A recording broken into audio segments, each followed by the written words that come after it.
Depuis plusieurs mois, un bras de fer diplomatique oppose Paris à Alger, mais derrière ce duel officiel se cache une réalité beaucoup plus vaste, l'Union européenne est loin de parler d'une seule voix. Emmanuel Macron, persuadé de pouvoir rallier ses partenaires à une politique plus dure envers l'Algérie, se heurte à une résistance inattendue.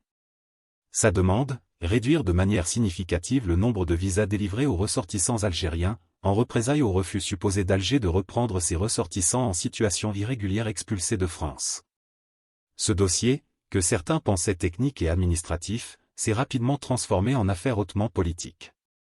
Il ne s'agit plus seulement de flux migratoires ou de documents de voyage, mais bien d'un test grandeur nature sur l'influence réelle de Paris dans l'UE.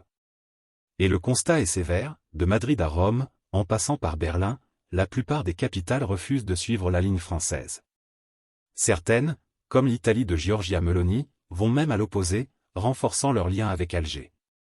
Dans ce contexte, la France apparaît isolée, fragilisée dans son rôle de puissance méditerranéenne, tandis que l'Algérie voit sa position géopolitique consolidée. Derrière les sourires officiels et les communiqués diplomatiques, c'est un jeu d'influence qui se joue, où l'énergie, la migration et la mémoire coloniale s'entremêlent. Gérald Darmanin, ministre de l'Intérieur, annonce que la France va réduire drastiquement le nombre de visas accordés à l'Algérie, au Maroc et à la Tunisie. La raison avancée, ces pays refuseraient de délivrer les laissez-passer consulaires nécessaires au retour de leurs ressortissants expulsés. Pour Paris, c'est un problème de souveraineté et d'efficacité des politiques migratoires. Dans le cas de l'Algérie, la mesure est spectaculaire, moins 50% de visas par rapport aux années précédentes. Les conséquences sont immédiates, étudiants bloqués, familles séparées, hommes d'affaires contraints de repousser leurs projets. L'Algérie réagit vivement, convoquant l'ambassadeur de France et dénonçant une mesure injustifiée et discriminatoire.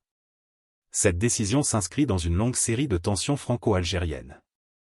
Depuis l'arrivée d'Emmanuel Macron à l'Élysée, les relations oscillent entre réchauffement ponctuel et crises ouvertes, souvent alimentées par la question mémorielle. Les propos du président français en 2021, accusant le système politico-militaire algérien d'entretenir une « rente mémorielle » autour de la colonisation, avaient déjà provoqué une crise diplomatique. La question des visas est donc venue s'ajouter à un climat déjà lourd. Pour Macron, cette politique devait envoyer un message de fermeté à son électorat, mais elle a aussi fragilisé ses marges de manœuvre en Méditerranée. Car l'Algérie, loin de céder, a misé sur ses atouts notamment énergétiques pour faire contrepoids. Dès que Paris tente d'internationaliser sa position au Conseil de l'UE, les réticences se font sentir. L'Espagne, sortie d'une crise avec Alger après son changement de position sur le Sahara occidental, préfère apaiser les tensions et sécuriser ses approvisionnements en gaz via le gazoduc Medgaz. L'Italie, on le verra, a choisi la coopération totale.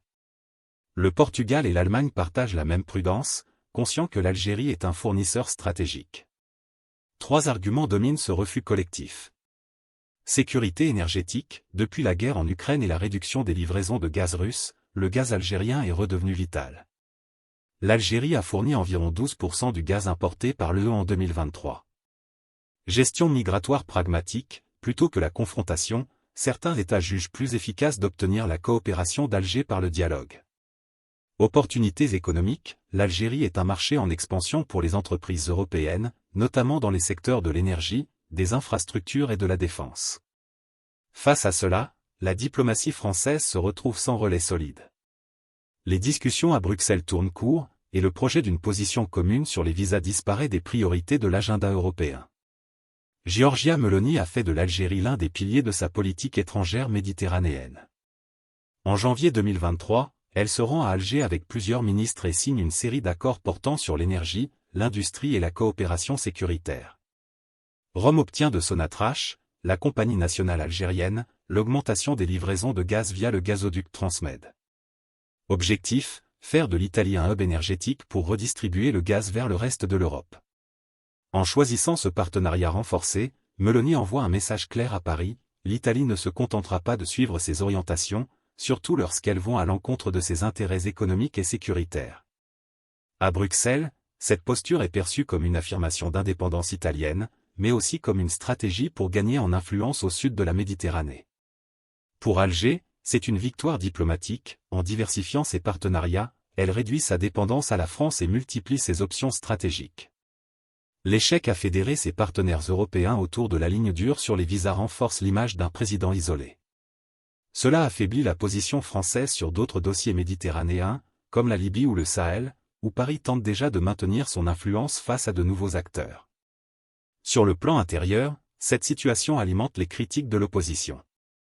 À gauche, on dénonce une diplomatie punitive inefficace, à droite et à l'extrême droite, on fustige une incapacité à défendre la souveraineté française. Macron se retrouve donc dans un paradoxe, en cherchant à montrer sa fermeté, il a provoqué une résistance qui affaiblit sa capacité d'action, tant en Europe qu'au Maghreb.